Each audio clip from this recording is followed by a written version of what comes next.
I would like to welcome everyone to our third panel, Maintaining Cultural Identity in the Dominant Society. And we have our third panelist here. I'm glad you could join us, Steve. I knew you'd be right. Because of you. Also, if people over there, if you guys want to come and join us again, can't hear me, but please feel free to come and join us for our third panel. Don't feel obligated. All right. Anyway, I would just like to start by introducing all our panelists, and then I'll hand it over to our panel discussion for them to address maintaining cultural identity within the dominant society. I would like to first start with our facilitator, Emiliano Chahil. Is that right? He's the director of the Hispanic and Latino Student Services here at Augsburg College. Next is Steve Williams. He's a Ronald E. McNair Scholar here at Augsburg and also an Augsburg College student. He didn't give me his bio, so I don't have his full thing, but he's very involved in the Native American community. Next is Mercedes Weishalla.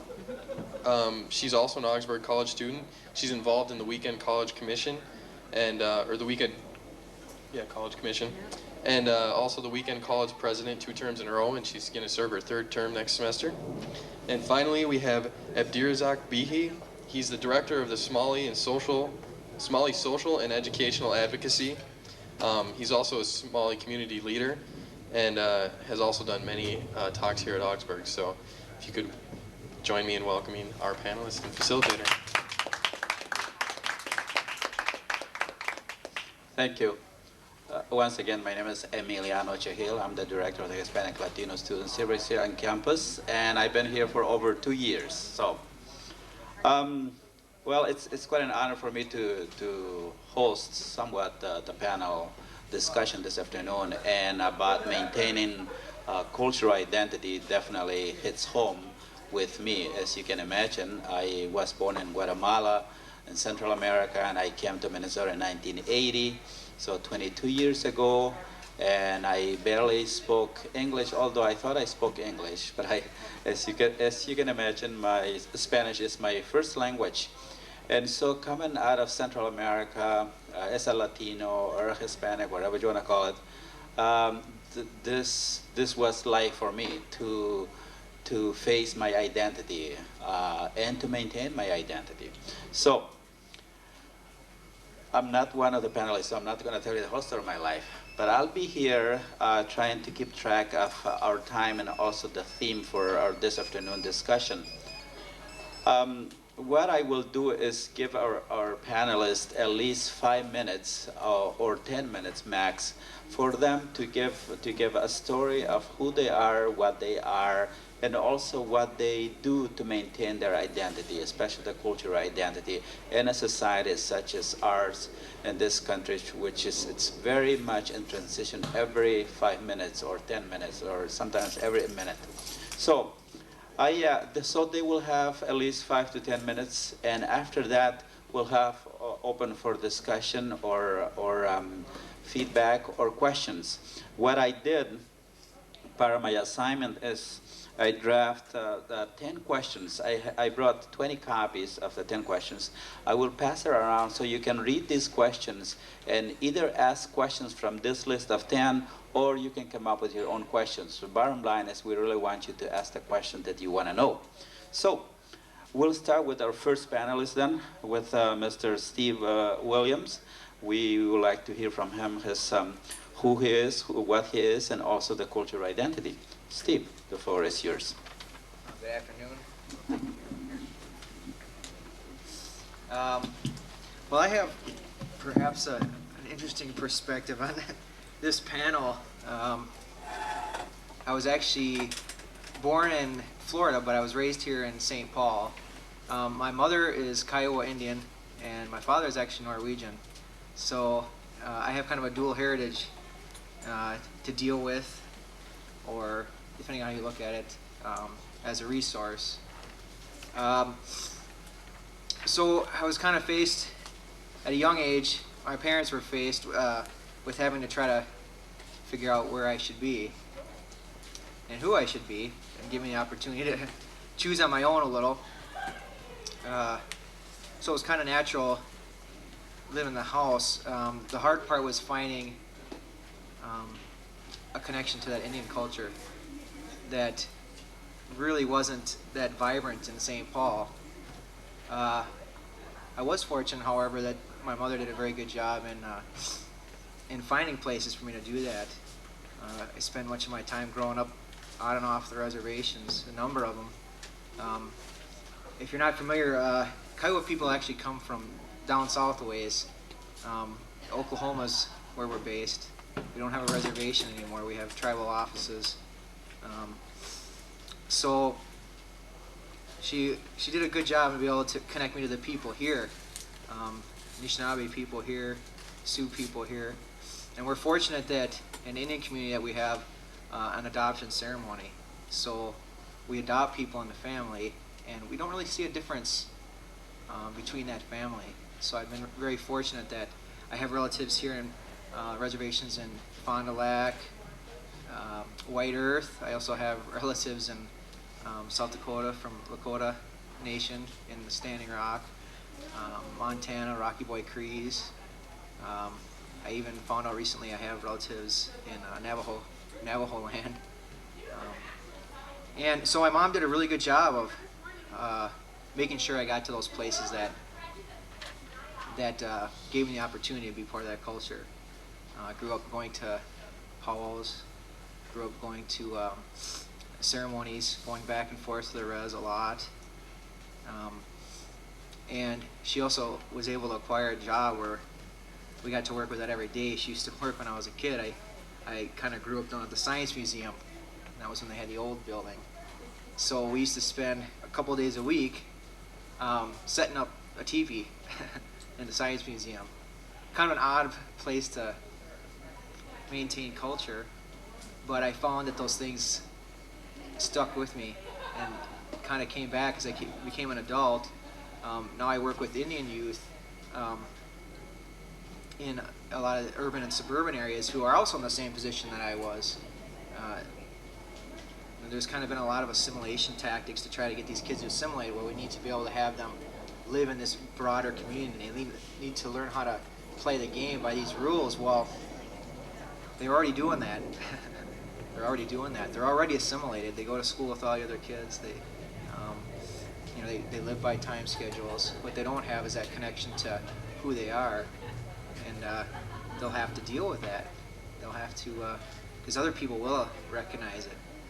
So now I get to look back on those things and teach, teach youth how to use those things, how to set up a teepee, and not just to set it up, not just that the physical act of it, but what it means, what it represents to us, as far as moral education, as far as the symbols and the communication system that defines who we are, and that's really what it's about. It's about how we communicate psychologically. It's how it is that our worldview is kind of set forth. How it is that we come to that thinking. So I guess I kind of come full circle a little bit by being here. So that's some of the things. The one issue that may be unique, or maybe not unique for me, is that you can get caught in the middle, which is something I've had to deal with growing up. To the white community, you're Indian, and to the Indian community, you're white, and sometimes neither one want to deal with you or accept you. I've been pretty fortunate. It hasn't been really, really bad for me. Like I said, I started very young, so especially in the Indian community, people just sort of, I was just always there, so people sort of recognize that. It poses a new question though for my children. I have a 4-year-old who's actually blonde, so it's going to be interesting for him growing up, how we're going to maintain that culture with him when people are going to look at him and not recognize it. But it becomes a lot, at least to me, it became a lot more about what's in here and what's up here than what's in here. you could define culture by blood quantums, and that's a lot of people are trying to do that. However, if we continue to do that, we won't exist for very long. And I know I've met full-blooded Indians that don't care to have anything to do with their culture. And I've also met people that can barely recognize Indian. I mean, maybe it's 3 generations back, but they've been born and raised and know what it means and live it. So you tell me, who's Indian there. It has to be individual. It has to be relevant to you and who you are. And that's how I try to maintain identity mostly. It's just I always try to say things, people ask me what it's like to be Indian. I say, well, I can't really tell you, I can tell you what I know. This is the way I was told. This is the way that I grew up. And beyond that, you don't have to ask everybody else. You have to ask Mercedes, She's probably got a very, very different take than I do. So I'll put a comma right there.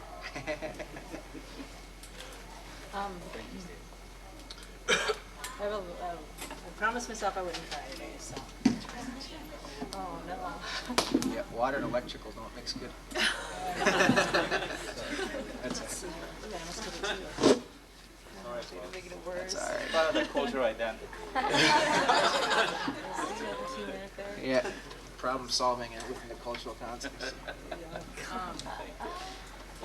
A lot of the things that Steve said also apply to myself. See, I'm an adoptee. I'd like to start with that. I came to Minnesota in 1974 and was adopted by a Dutch doctor and his wife. And I am biracial. My father is African American. My mother is Wallapai Indian. And I was adopted out at the age of 4 off of the reservation.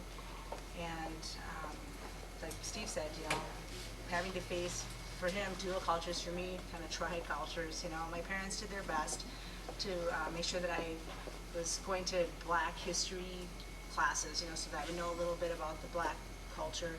However, there wasn't really, in Rochester, Minnesota, any Native American groups or powwows or community. There was nothing of the sort. I guess when I got to be 18, 19, I'm dating myself, but when I got to be that age, I came to the cities thinking, there's more diverse here in Minneapolis and a lot more cultural identity for me. I tried to, I guess, commingle with the Black community. However, as Steve says, sometimes you're not Black enough, you're not Indian enough, you're not white enough. Well, I wasn't Black enough, apparently. That's what I was told. So I thought that was just crazy. I thought if any community would take me in, it would be that community, because that's what I look like, so I think. That just blew me away. It still does this day. But I fortunately went to seek out my Native American heritage. When I met the Native American community here in the cities, they were like one community that took me in with open arms. They didn't ask me, how much blood I was, blood quantums, meaning if you're full blood, half blood, quarter blood. Some people get into that, and that is basically how some people look, I guess, at your identity and how you should be placed within that culture by your blood, which I think is wrong. But they embraced me. I was fortunate enough to go back to my own reservation at the age of 23 and meet my biological family, my aunts and uncles and whatnot. That was a huge connection for me. Being an adoptee, being somebody that needs to have some type of identity, I guess, for people, that are not adoptees, you know who your parents are. They look similar to you, your aunts and uncles, that's your bloodline. Well, imagine not knowing what your parents look like and just kind of being out there trying to, grasp onto some sort of cultural identity and not being able to find a niche for yourself. It's not an easy thing. So that was very important for me to go back to my reservation. I guess since I've had that experience, I've been more and more involved with Native American communities. I decided to come to Augsburg because of that, because of the Native American program that they have here. That's one thing that I really, really looked at Augsburg for. And I was really glad that I found that here. Through Augsburg, for maintaining my cultural identity, I've been able to take Ojibwe classes. I've been able to take a lot of the courses that they offer here at Augsburg. Has helped me get back to Native American culture. Not only with the courses that are at Augsburg, but also with the other things in Minnesota. Minnesota is such a huge community for Native American culture. I didn't realize I was just here. I mean, we're very fortunate. Come powwow season, there's about a powwow every single weekend, if not twice a week. You know, you got to decide which one you're going to go to. You know, and, Steve speaks of his young son with the blonde hair. Yeah, he has blonde hair, but he's a good dancer anyway. I've seen him at powwows dancing out there. And one of the other things that I think, you know, with maintaining the cultural identity, I'm now a parent. And one of the things, when I took my daughter back to the reservation, to enroll her, I said to my great aunt, I said, you know, I don't know the first thing about being Indian, you know, and I felt like I was pretty much, that part of my life was taken from me. I missed out on that. I said, I don't know how to teach my daughter the things that I should have been taught. I don't know. And she said the best thing that I think anybody could say, that she said that I have an opportunity to learn with her. So this is my chance too, to learn. And so, you know, I don't have to buy that without crying. I'm really, really proud of myself. But anyway, that made the big difference to me. You know, unlike Steve, I wasn't, from a young age, bought into that. I mean, when I see him with his son and his other child, you know, I mean, that's something he can pass on. That's something, you know, I'm still learning and struggling with. But I think being here in Minnesota, that I have a really great opportunity. I mean, there's language tables. That my daughter can start, you know, speaking Ojibwe. She'll probably be able to speak it better than me, you know. But that's how I'm trying to maintain my cultural identity here.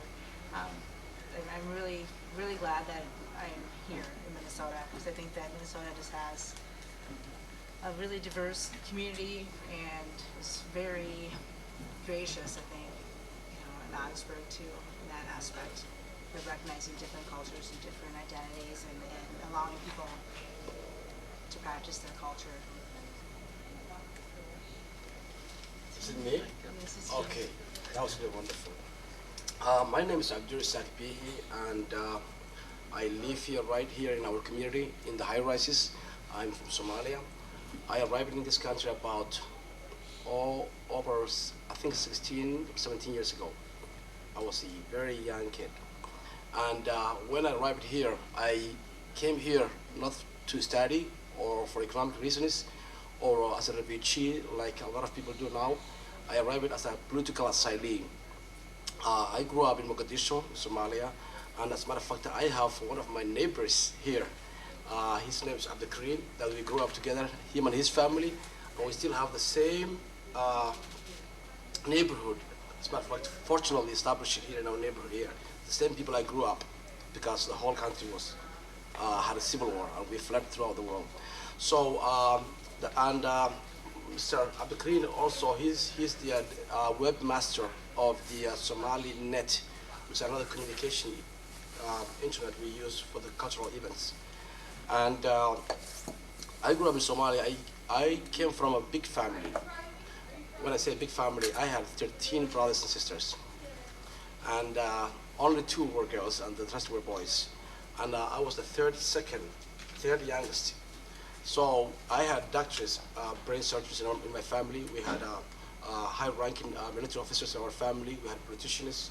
We had all kind of society people in our family. My father spent 15 years in jail. And throughout our family, we are activists, and we always end up in a problem. We never stop. The other problem is we can never shut up, and that really lands us in trouble. So 6 of my brothers also end up in jail, and finally the whole family end up in exile, most of the family. So that's why I grew up in different countries and finally end up in the United States. It was not easy to grow up in a very beautiful city called Mogadishu that used to exist, but it still exists, but now in an anarchy. There was a government at that time, though my family never liked them.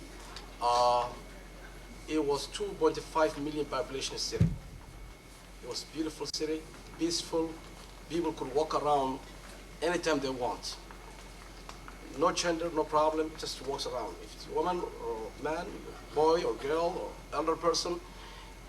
In terms of crime, where I grew up, it was there was only one murder in 8 years in that 2.5 million population in one city.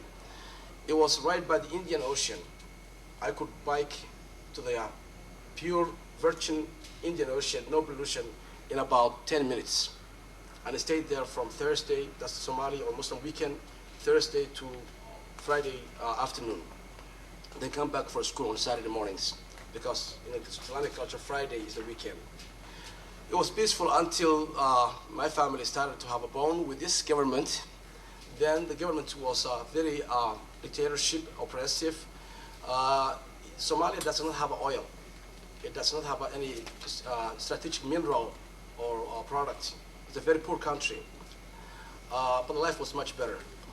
And but Somalia had a very strategic land geographically. It was a high value real estate in the context of the Cold War.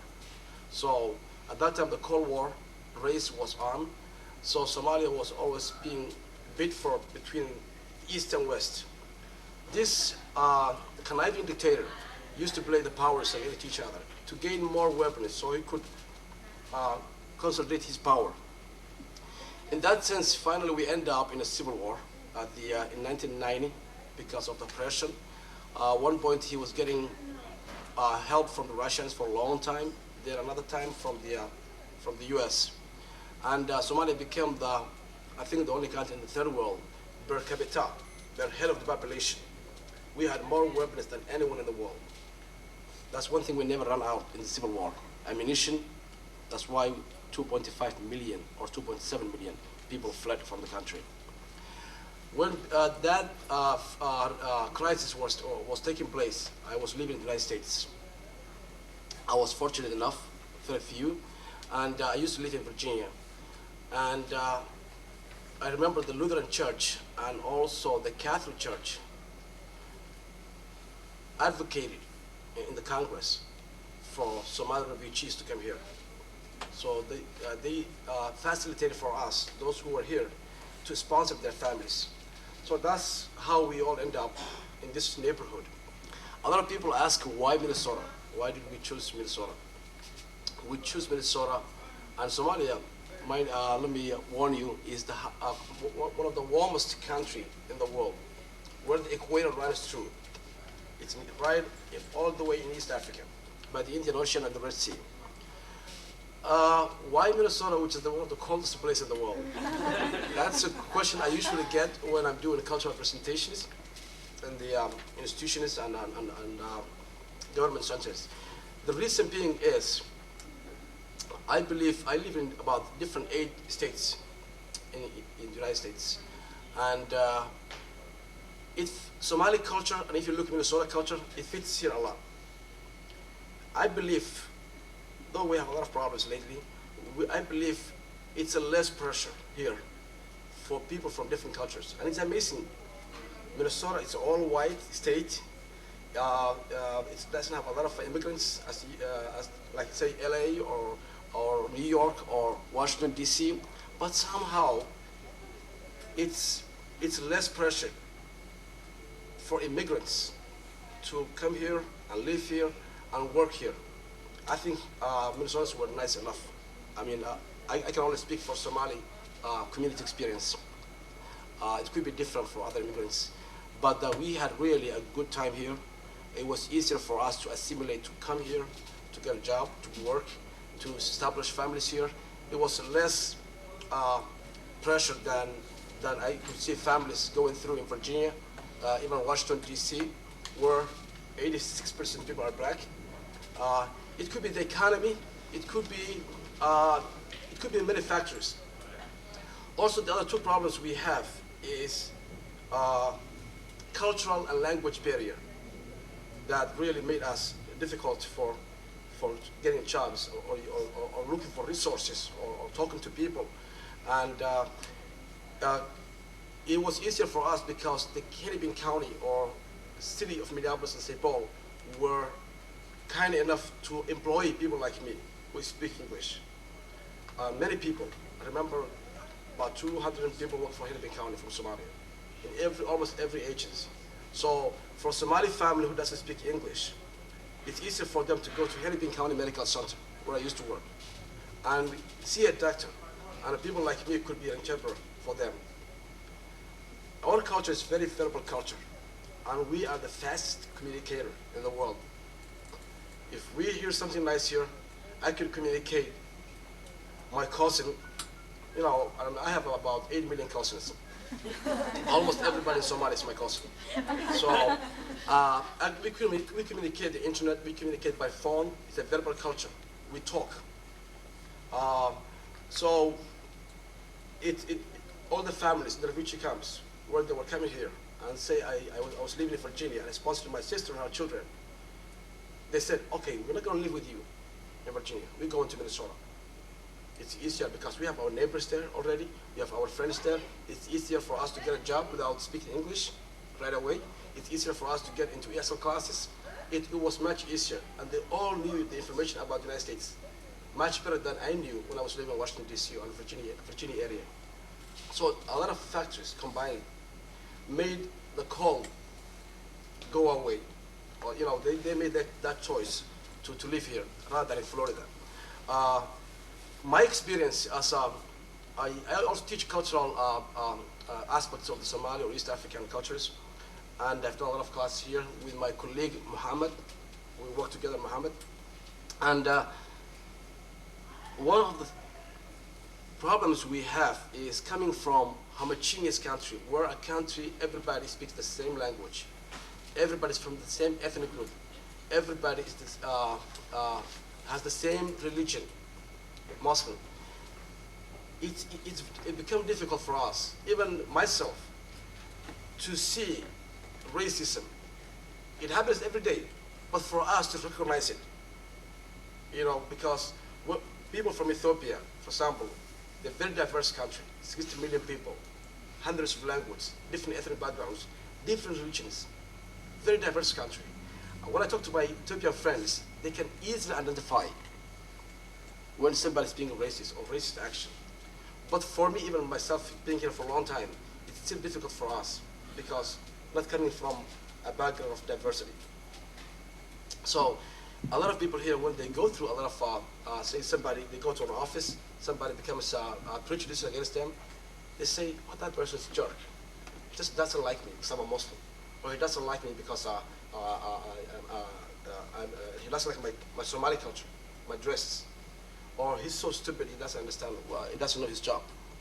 That's the kind of reaction that you should give out. Even if that person just doing things that they're not supposed to do this person because of race.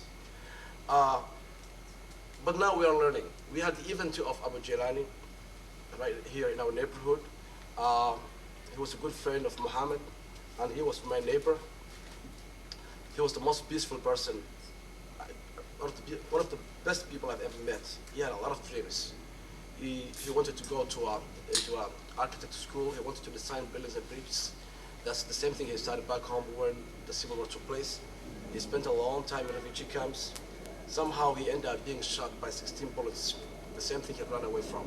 And that was really, that created a lot of anger in our community. We woke up to something that we never thought could happen. Though we were learning. I was along with Muhammad and other colleagues in the neighborhood, we organized the rally, the future rally in the Franklin, Phillips neighborhood, along with the faith community, and also with the friend of mine, a very good friend of the Somali community, Bill Smith, Reverend Bill Smith, from the African American community. So it was when we talked to them and did focus groups and talked to the community in our neighborhood, people felt really, and we expected swift justice right away to get justice. But it doesn't happen in this country. It's a process. It goes through a process. Somehow the case is being handled by Hennepin County Department. They're investigating the police of Minneapolis. We sat down with the chief. We sat down with the mayor. We sat down with all these parties concerned. I really like the mayor. RT, I like him. He was very sincere. He listened to us. He invited us to his office.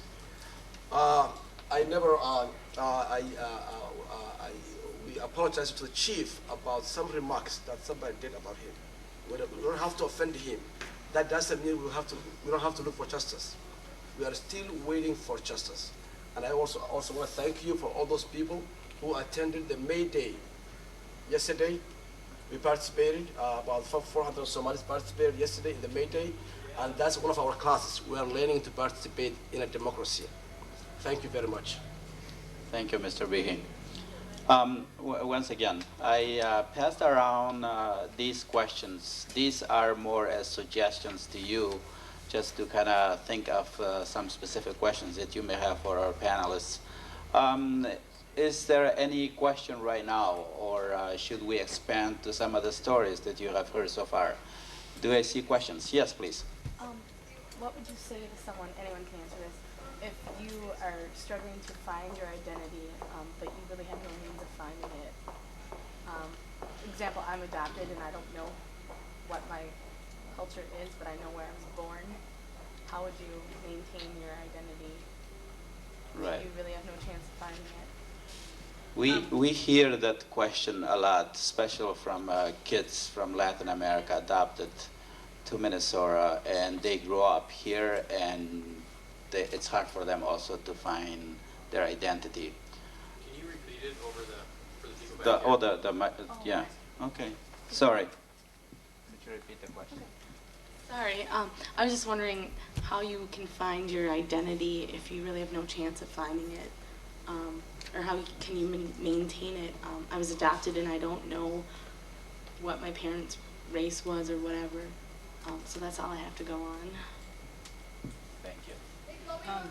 One suggestion that I do have, I mean, I can understand where you're coming from.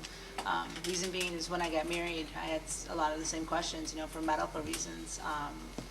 My parents are really very open to, my searching out for my biological family, so they gave me the name of the adoption agency, and so I called them, and once they pretty much showed me government tape, blah, blah, blah.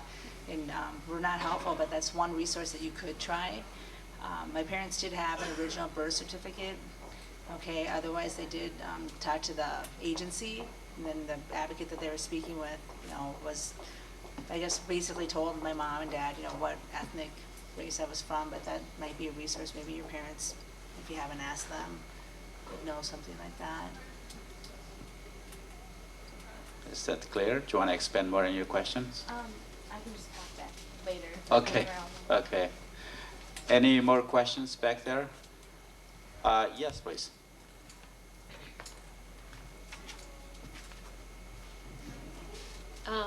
My question, I guess, is actually I have two questions. One is for Mercedes. You say you were adopted. Does that mean you're adopted by Caucasian parents? That is correct. Okay. So you have three cultures: Caucasian, African American, and Indian. That's great. That's right. Okay. My parents are Dutch. Okay.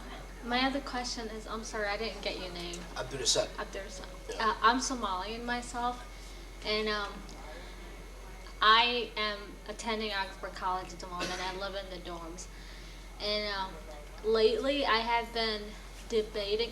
There's a lot, as you probably already know, or all of you guys know, Somalian culture is completely different than American culture, and we're almost the opposite of the cultures.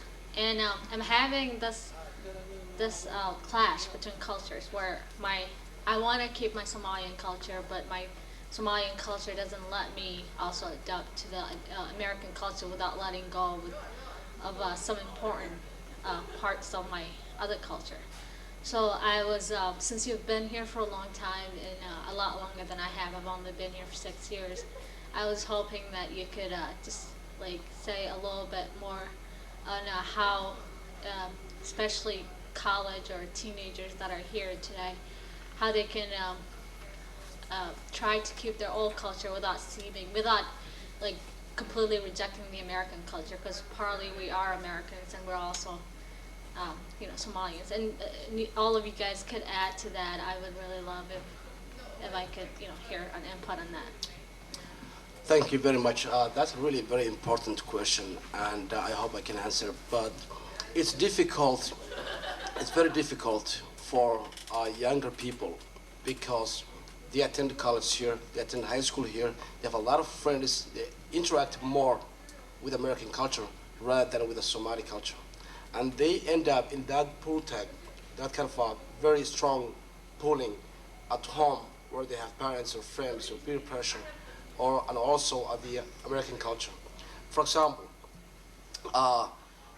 we tend to become more religious when we end up in a dominant culture. We tend to be more arrogant when we come into a very dominant culture by justifying every move we do. For example, if we see, because as a Somalis, as you know, our poetry and everything and all the history we had, it was a very kind of more stubborn culture. And when we end up in a culture where there's a racism, where there's, say, a dominant culture, where there's a color issues, where there's a style and fashion issues, where there are many issues, the majority of people in Minnesota, they tend to be more religious. And if you don't cover yourself as a woman, or if you don't really become more religious and pray, or attend the religious meetings, you feel a lot of pressure. Because I think that also works in a way, in a sense where it's the only institution that keeps our children off the street, from the drugs, from other bad issues. But at the same time, we lose the chance to participate in the local culture, to intermingle, to teach American friends and colleagues and neighbors about our culture, and also learn from their culture. So it's very difficult for those issues. And in your sense, as a Somali student in Augsburg, the best way to keep your culture is to initiate debates, and the same thing I do. Teach your friends or the college or the institutions about Somali culture. For example, Deka, and I think you were involved with it the other day. There was an international day here. There was this Deka was doing sambusa, halwa, all those food. It's good because we learn a lot from here, and we ought to give back a lot. And I think in that sense we find ourselves, but we don't have to resist, because it's a fact that we'll have to learn a lot from it. And it's also not only one-way street, we also have to give back a lot. I hope I did try. I'd like to address that question as well. It's very difficult as well in an Indian community. Much of what you are expected to do in a college setting, the very means by which we learn and are expected to be graded and assessed, is very contrary to the way we're raised in American settings. Right? We don't learn those ways. Right? We don't expect the same things. We don't even have the same goals. However, you have to play the game a little. If we want to get into the field and be able to be in positions where we can affect change, where we can be in higher positions, where we can actually have the dialogue, then obviously we have to have graduates. We have to have people that go to school and can have that balance. Now, as an individual, that's the thing. It's balance, and you have to find what it is. It's going to be different for every person. Every Indian person cannot have the same amount of culture and American and Indian. It's going to be different for everybody depending on your situation. It is, however, possible, and I've seen many do it, and I'm finding that I'm also being able to do that, to come here and use that in a way that enhances that culture. It's just like technology, right? We have to have this technology. When I came to college, I was afraid of computers, right? And not because I didn't think I could use one, but because, in a way, when we're talking about traditions all the time, traditions in old ways, and we're talking to elders don't want anything to do with a computer, all right? But in a way, there's ways to make those connections, all right? So when I went back to them, and they kind of had this idea that if I'm using a computer, that makes me somehow less traditional. And then I went on the computer and I pulled up language studies, and I pulled up, to be able to go on there, and I pull up old songs that they hadn't heard in a long time, and they're just, wow, maybe we have to rethink this. Likewise, if you go back to some other things, you go to a sweat lodge ceremony, okay, and I like to make this analogy with people that aren't familiar with a sweat lodge. If you're not familiar with it, it's a ceremony that we do. It has a dome, and it's all made out of branches that are like this, all right? And the whole thing is symbolic. Every one of those poles means something. The way that this thing is all designed is symbolic of different things in your life. It's basically a pathway of how you're supposed to live. All right, so when I go in there and some people that don't understand what it means, I say, this is a computer. All right, when you have a computer, all right, you're going to go in there and you're looking for a piece of information, and you're going to go in there and you're going to dig and you're going to find it. It's the same thing when you go into the sweat lodge. You're going to go in there with a question, and you look above, you have all these poles and you have these positions, each means something. All right, what am I going to do? Well, there's your computer. Go surf the net in there, you know. Reflection piece, you know, that you have to go and look back at who you are. All right, if I didn't have that time every once in a while just to sit back and think about it, where I'm at, you know, it wouldn't happen. But to be able to share with other people like we're doing here, to bridge that gap, you know, to try to move towards more of a pluralistic kind of a society is, I think that's really where it's at. That's how you maintain culture. And I think everybody's got something to offer. No culture has a monopoly on knowledge. We all have different ways, but we all have something to offer. So I think you find that balance, and then you stand your ground. You know, find out where it is that you want to be, and then you make it happen. You find out where it is, what job that you can do that can allow you to do that. You know, what college you can go to that's going to let you do that. You know, and keep those connections with family. I can tell you a lot of times that when I start to get off track like that, you know, my wife said, "Boy, you're starting to sound like a college person, you know. I don't hear that broken Indian English anymore, you know." So I go and I talk to my uncles, and they're kind of like, "Hey, what are you thinking, you know?" I think I broke it here. See, Indians and technology don't mix, all right? They say, "What are you thinking, you know? What are you doing?" Take some time to reflect.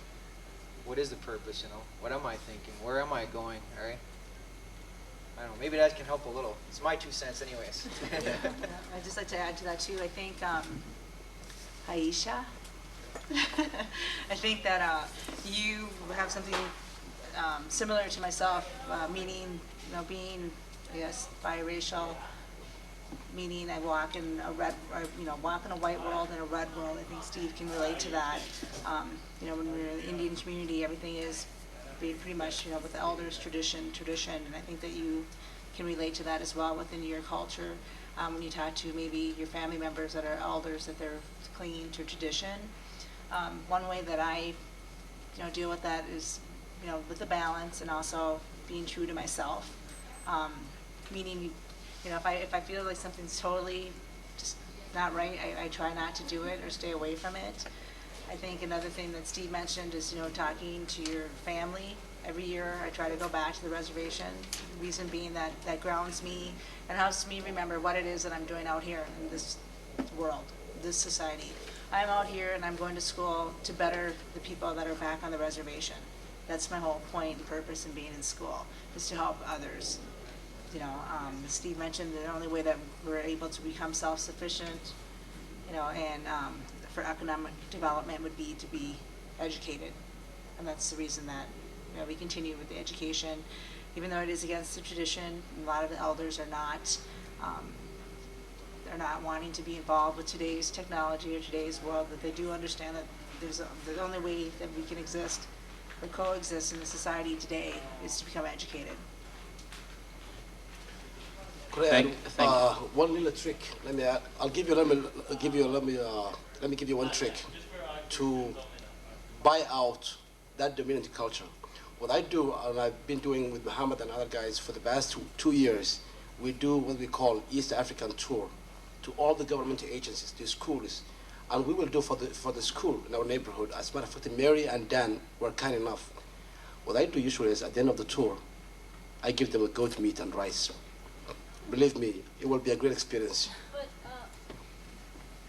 the problem that I'm having is not the American culture rejecting me. It's that the more I accept of the American culture, the more of my traditional culture that I let go. And I don't know, like you just brought it up, you know, covering up, and I don't think there's any. Personally, I don't think that I should have to cover up, and that's completely against my traditional culture. Now I can't balance that. I cannot get the balance between, you know, like my culture, because when I go visit, I don't have any immediate family here. So when I go visit my aunt, and she tells me that I am too Americanized and that I am not only rejecting the culture, but I'm rejecting God at the same time, because our culture is based on our religion. I don't know what to say, and I know I cannot say God's words are wrong.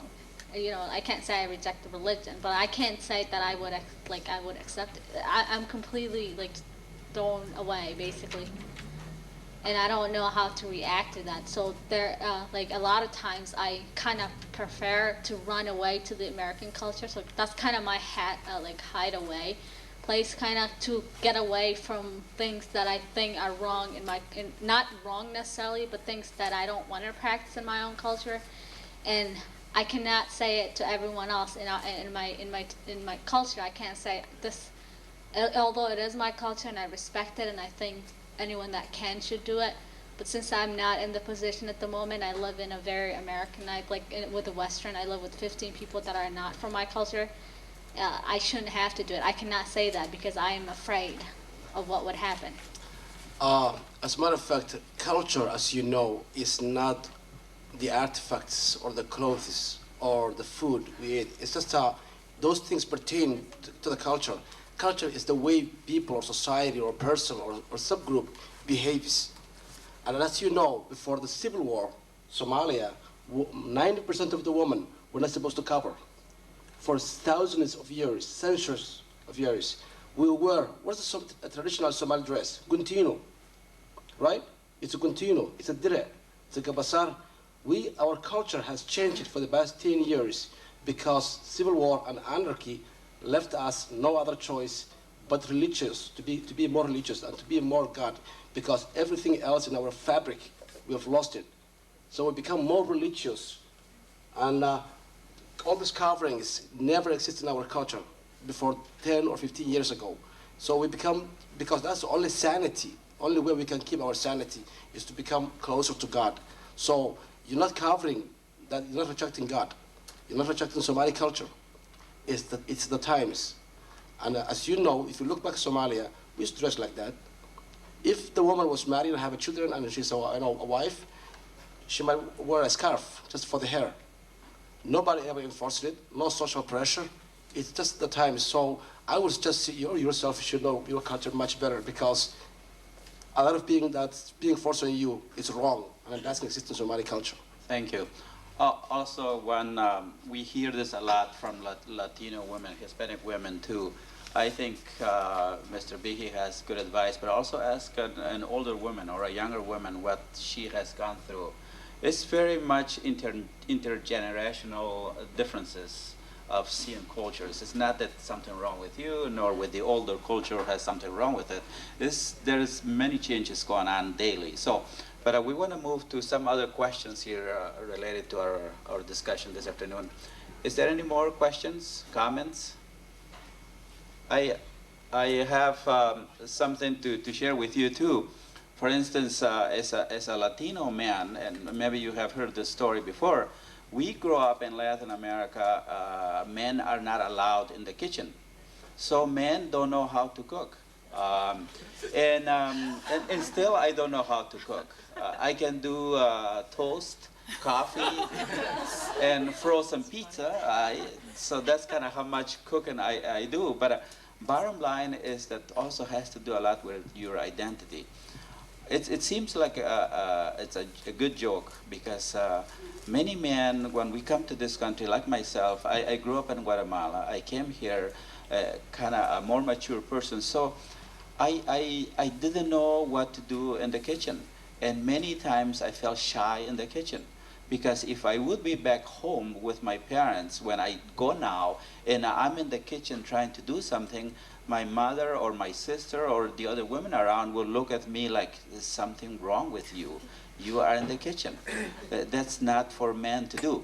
So some of the things, but also maybe I should pose this question to Mercedes, is that women, Hispanic women, when they left Latin America with the traditional way of being a woman, which means you stay home with the kids, and if you can get an education, it's fine. If not, don't worry about it. You will have a husband and will take care of you, and you take care of the kids. But when they come up to this country, and in this country they discover that that's not just the only role for women to do. Here in this country, women can become doctors, lawyers, and teachers, and so on. So families is secondary to in many ways.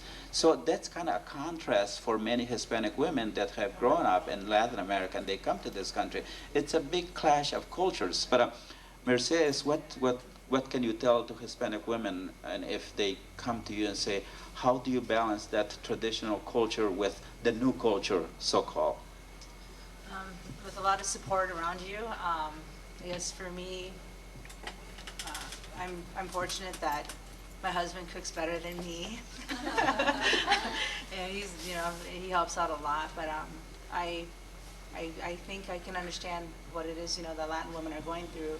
Reason being, I used to work full time and be a student and be a mother, and it got to be a lot, so I don't think that a lot of things, coming from Latin America are bad. I mean, staying home with the family, I think that's a good thing, I think, again, it's balance, and it's almost impossible to do everything by yourself. Another thing that you could do is just be, I think, for women that are in college, just be open to change. I think that most women, that are in college are open to that because, just with the whole college experience, things change. Like every quarter, things change. Like right now, I am a stay-at-home mother. I always used to think that would be such a life of luxury. Within my first week, I wanted to go back to work.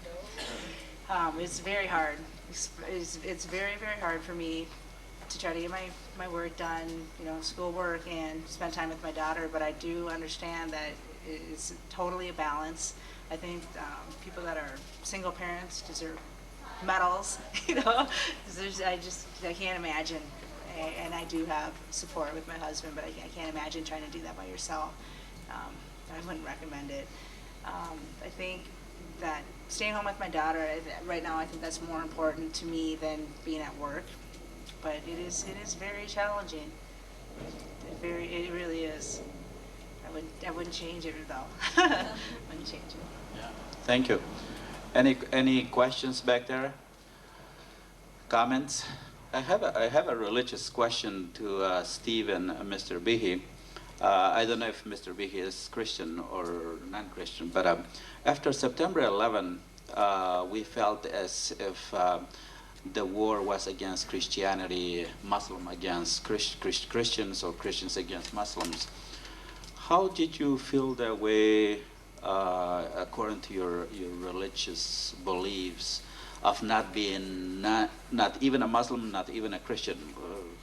I felt uncomfortable in many ways because growing up in Guatemala, you are not only a Catholic, a Christian, but also you are part of this Mayan religion that we have in Guatemala, which is a very non-Christian so-called.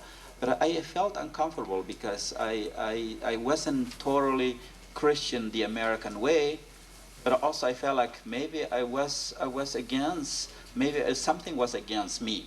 Something I felt kind of sad inside of me. Did you feel the same thing, Steve or Mr. Bihi? I guess I'm trying to understand your question. If you're asking, certainly the events that happened last September are pretty horrific. The thing for me, I think, that really stuck out more was the reaction that the American public had to those people, the Muslims and things. It reminded me a lot of our own history. And 200 years ago, we were evil, all right? We were heathens, all right? And extermination was basically what we were looking at. Now, I'm not going to, in any stretch of the imagination, try to justify what happened, but those people have a belief system as well. And I think that as Americans, we're awfully fast to jump on people and say our way is the only way. All right, they have their beliefs as well. Those actions that they took are probably unjustifiable, but I think we have to look a little deeper than just they need to do what we want them to do. Just because we think democracy or just because we think our way is working for us doesn't mean they have to do it too. It might not work for them. You know, so it's a little scary to me, honestly. It's a little scary that after a few hundred years of dealing with these things domestically, that when we deal with foreign policy, it seems like the more things change, the more they're the same, a little bit, you know. That's my take anyways. It's probably not popular, but that's what I was thinking. First of all, I'm a Muslim, and really it affected our lives a lot as a community. It did affect us big time.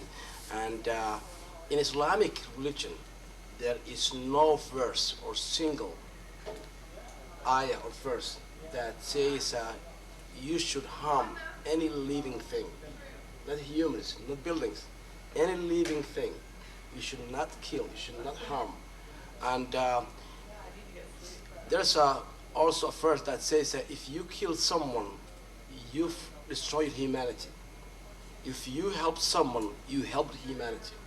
Or if you save someone, you save humanity. Islam means submission to God, means peaceful. It's a peace. What happened in September 11th? There is no justification Islamic thing. For example, what happened in Oklahoma by David, the gentleman? There's no, you cannot say because Christianity believes that. So you have fanatics in every religion in the world that, or a group of people that feel they are forced, their land or the culture, everything they have was taken away. So religion is a powerful thing to use. Like Karl Marx said in his book, that religion is the opium of the masses. You could really drag whole people by using it. America has a nuclear bomb. There are a lot of people that feel America helps other people that oppress them. They might use Christianity against America. They might use Judaism or the Torah against America. They might use the Islamic book against America. But that doesn't mean the Jewish people believe that, or the Christian people believe that, or Islamic people believe that. And there are also politics involved. There is no reason for Islamic people throughout the world, it's about 1 billion and something people in the world, that they believe anything in that magnitude. They believe that was a power, that the works of an evil. It was not something that has to do with any religion at all. Yeah. And as a matter of fact, it has affected our lives here in the United States. Absolutely. Yeah. I don't know how much time we have left. Any more comments, questions? Yes, please. I have a question. I don't know if this is going to come out right or not, but I'll just project, or take the mic. I was wondering if, especially for for the two persons who are immigrants on the panel, and well, you're not. Yeah, you know what I mean.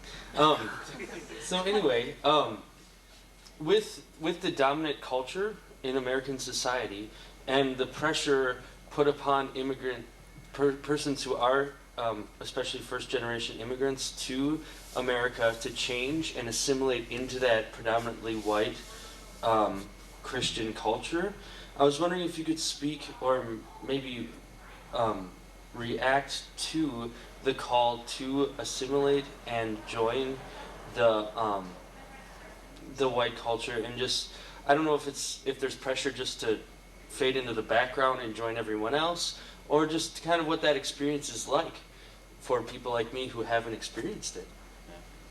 Yeah. Very, very profound question. Absolutely.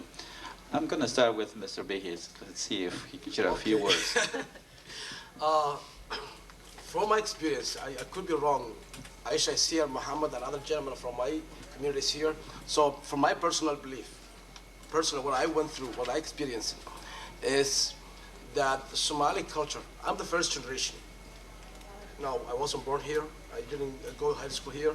And so I totally different, I'm still have my Somali culture intact.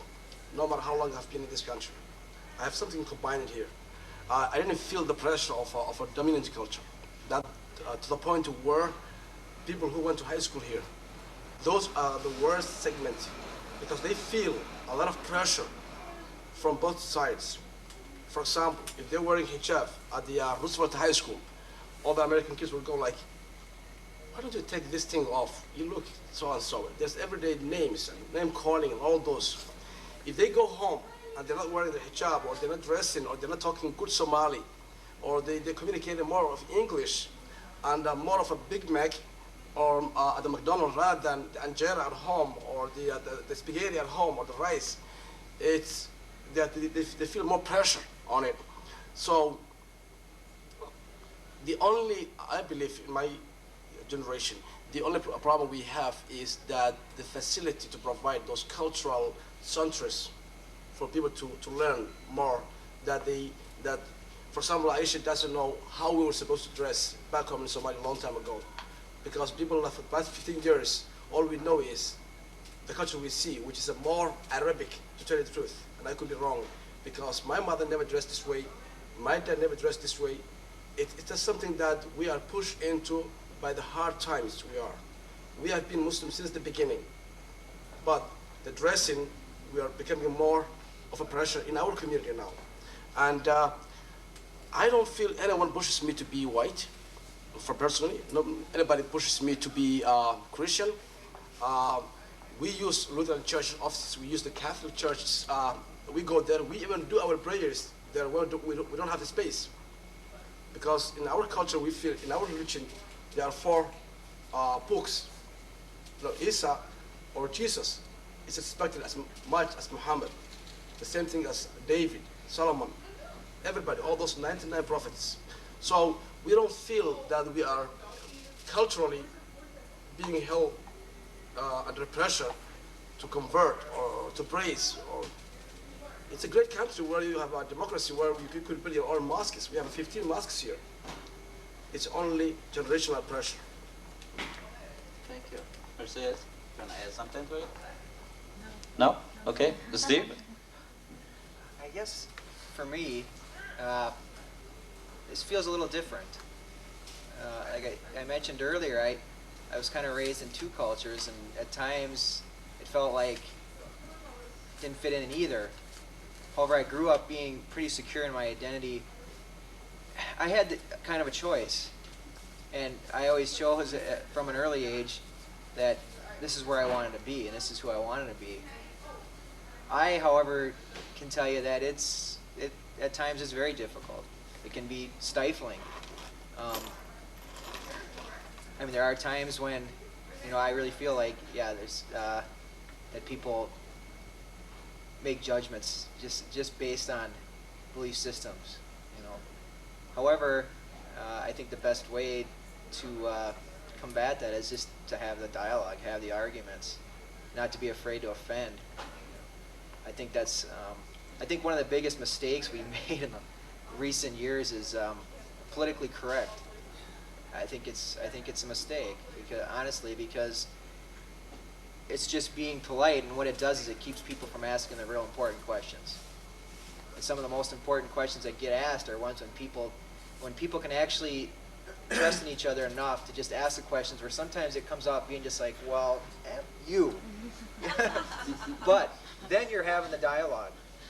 Then you're actually talking about it. You get past those important questions. But I can tell you there is times when,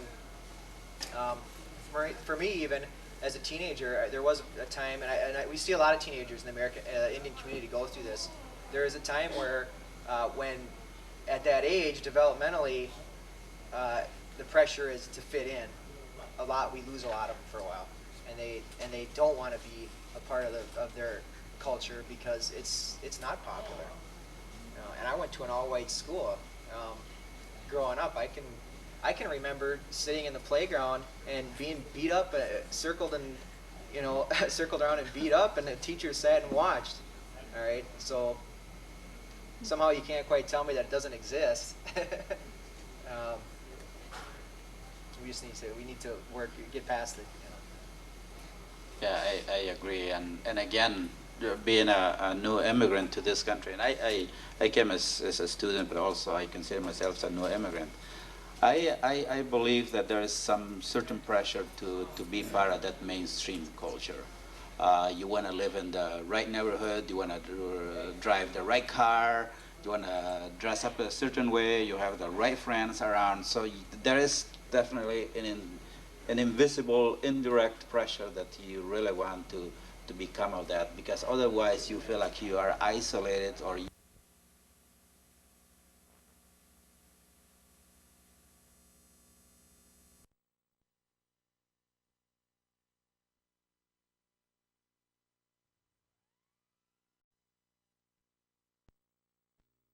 I didn't, not that I didn't see you. I just want to throw some comments. Can I use the microphone? Sorry, late. My name is Abdirizak Isse. Repeat your name, please.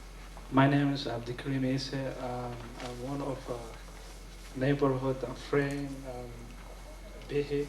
I came here when I was 19 years. As Aisha, your name, as like same as Aisha, and also I went first time I worked, then went school campus. My roommates, the first time I came in, I felt some different. I born in city, Mogadishu, and play pool, soccer, and as a natural as the American kids, you know, wake up in the morning, playing this thing, doing this thing. Culturally, when I came in first, this country, it was like totally different world. But if you try every day, when you wake up, what you believe, and also Steve and Emily, Mrs. Bihi, and your name, that you comment, most important thing, I took it from you guys, very, very helpful, and also remind me what I've been doing it, same as you have been experienced. And I just want to throw some comment about what I have seen. Being in America is very important, and we all came from different places, ethnics, and different racial. And it's very important to focus, open your mind, and go there and study. If I comment some my experience, my roommate I was in school in Pennsylvania. I came in '96 in Minnesota. My roommate was Jewish. My other roommate was Christian, and also Muslim. And it's very helpful. We used to study each other, live normally, and ask questions, not afraid. Very helpful to me. I study in natural start, but my parent was very helpful. That I've been in America, and my open was opened, and I wasn't afraid. I wasn't shy. Every little thing I don't understand, while they were there for help me.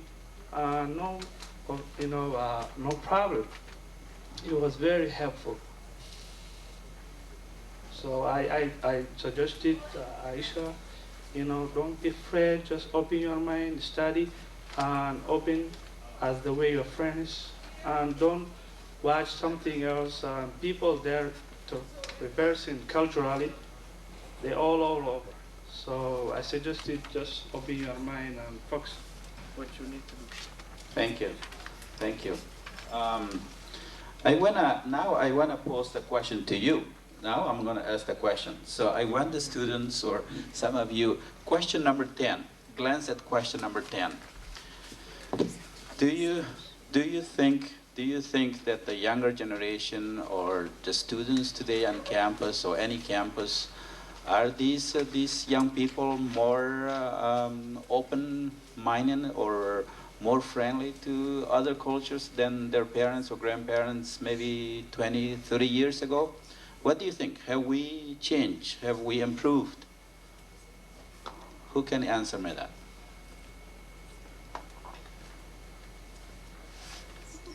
It's too hard of a question? We weren't here Very good. Very good answer. Yes. I think that things have definitely changed. I don't think that we've reached an end point by any means at all. But I think just the fact that now it's technically, before it was more widely accepted to be a racist, a homophobe, or a misogynist as a white male, and now that's changed where it's not okay. It's actively reprimanded in most school settings, and I think that itself is very helpful to just continue on a generational level to increase open-mindedness, to increase acceptance through exposure, through diversity education, but also through just meeting people and discussing topics with other people. Good. Since we weren't here 20 years ago, do you think the younger generation of new immigrants are changing the culture of Minnesotans, the classic, typical Minnesotans? Are we changing a bit? Do you think this identity that they used to be Minnesotan now maybe has changed a bit? Have you seen any change? I think definitely there's a lot of changes. I can speak for just speaking of the Somalian culture, you know, like we moved here and like I was saying before, you know, we have a completely different culture and we came here with completely different views and I cannot say, I mean, I in my view, I think if you meet someone that, like, in some ways it changed their life, especially if that person brings their own culture. And I think our schools, I went to high school, and I went to Edison High School, and that school, I think I was the first, me and my three sisters were the first 4 people that were completely covered up that went there. And the first week was not a really good experience. You know, everyone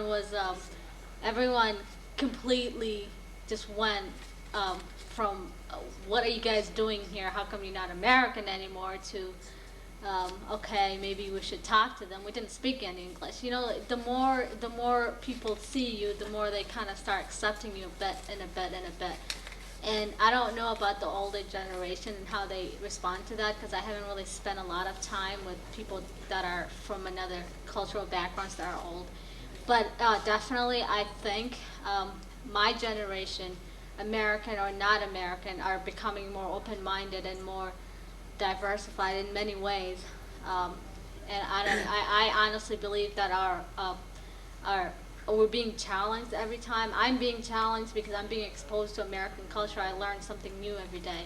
And so are they. Like, I live with 15 people that I'm not, like, I don't really have any cultural things that I have in common with them, but I still learn from them. And I think we are changing, honestly, or I hope we are. Thank you. Yes, Mary.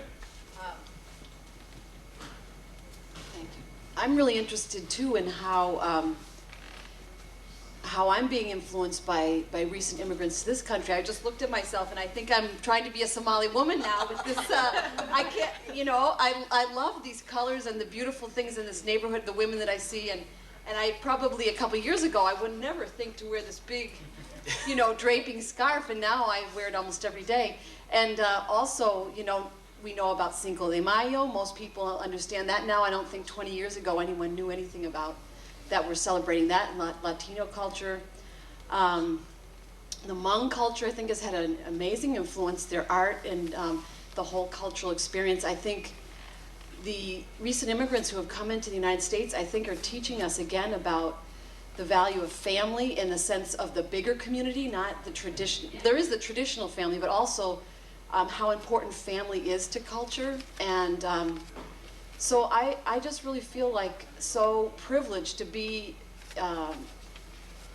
here in this country, learning so much about other people. And hopefully most of the countries, I think, that are represented in the United States are the people who have come here have to do, I don't think enough Americans understand that they are here because of the foreign policy of the United States. And that a lot of the cultures were destroyed. The Hmong culture, or I should say changed dramatically. The Hmong people are here because of the Vietnam War. A lot of Latinos are here because of US foreign policy in Central and Latin America. Somalis, there's a lot that Americans don't know about what the United States did in Somalia. So I think you know, in some ways it's sad, and I know a lot of people who are here are happy that they're here. I know a lot of people say, we're happy we're in the United States, but I also think it's difficult because, you know, a lot of the refugees that are here are because of the United States foreign policy, and then they have to adapt to this culture, and their culture is damaged when they come here. So I'm talking around and around, but I guess what I'm trying to say is, you know, I'm sorry that those cultures were hurt by the United States foreign policy. I'm happy that the cultures are here, and I hope that we can really live together and have a richer life, all of us, because that we're here now. So. Thank you, Mary. I think we ran out of time. Are we? Okay. Well, any last comments before we close? Could I say 30 seconds. Could I say one other thing? 30 seconds. Yes. It's difficult for me. Okay. I would like to tell you that Mary was kind enough that we met Muhammad and Mary and Dan, and every day I pass by here, and we go to our coffee shop here, Starbucks, where it's our center, because we drink too much coffee and we talk, but we never see this place. And she gave us a tour along with Dan, me and Muhammad, and we are planning, with their help, to have more Somali students in the university, in the college. And we want to see more Somali people here, more East African people here. So Augsburg could look like the new Minnesota, and I thank you.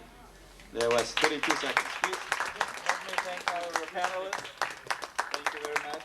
Thank you, Mr. Bihi. Thank you, Ms. Rose. And if you want to chat with them afterwards,